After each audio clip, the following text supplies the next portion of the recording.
गुरु वशिष्ठ के पास आए, बोले महाराज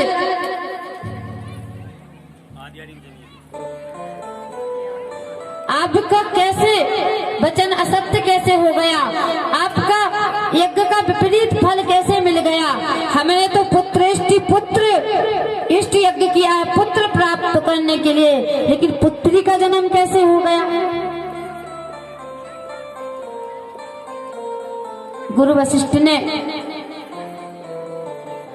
ब्राह्मण से पूछा, तब उन्होंने बताया कि महारानी ने हमें पुत्री की कहा था। महारानी से पूछा, महारानी ने भी कहा कि हाँ हमने पुत्री पाना चाहिए थी। तब गुरु वशिष्ठ ने अपना तपोबल से उस इला नाम की कन्या को फिर पुत्र बना दिया और उसका नाम रख दिया सुधम्न।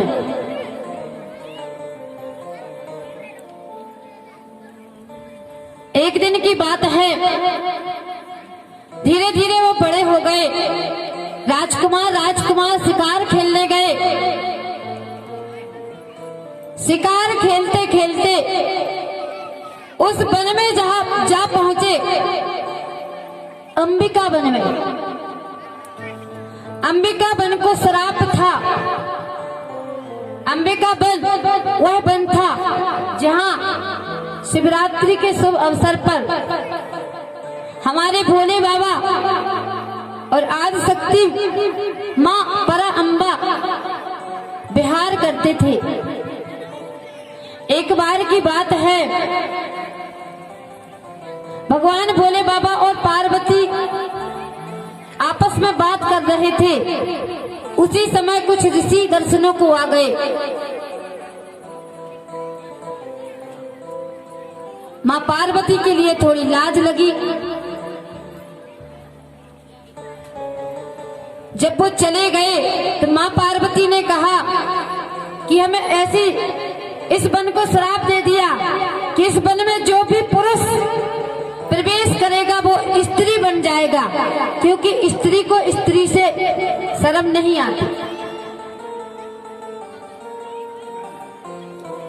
आज घूमते घामते सुधम्न नाम के राजकुमार भी उसी अंबिका वन में जा पहुंचे।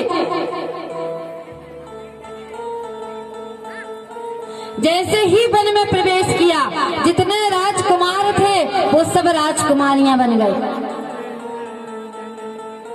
और जितने घोड़ा थे सब घोड़ी बन गए।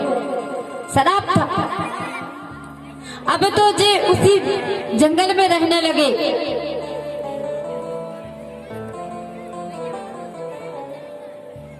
एक दिन की बात है, इला नाम की फिर वो कन्या बन गई। सुधम्न नाम के राजकुमार विहार कर रहे थे, उसी वन में रह रहे थे। तभी अत्रि के पुत्र चंद्रमा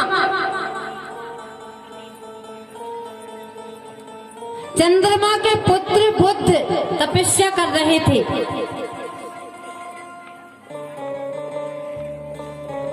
वह राजकुमारी रूप में बुद्ध पर मोहित हो गई और बुद्ध से विवाह कर लिया। तब इला नाम की कन्या से और बुद्ध से पुरुरवा नाम के राजकुमार का जन्म हुआ।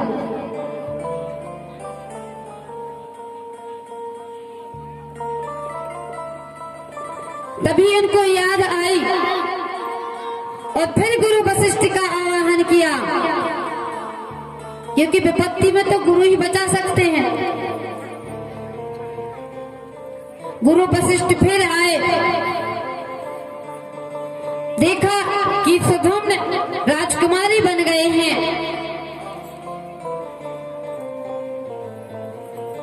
तो फिर गुरु वशिष्ठ ने भगवान भोले बाबा और माँ पार्वती का आवाहन किया। जैसे ही आवाहन किया, माँ पार्वती और भोले बाबा प्रकट हो गए। जैसे ही साप मुक्ति की प्रार्थना करने लगे, गुरु वशिष्ठ जी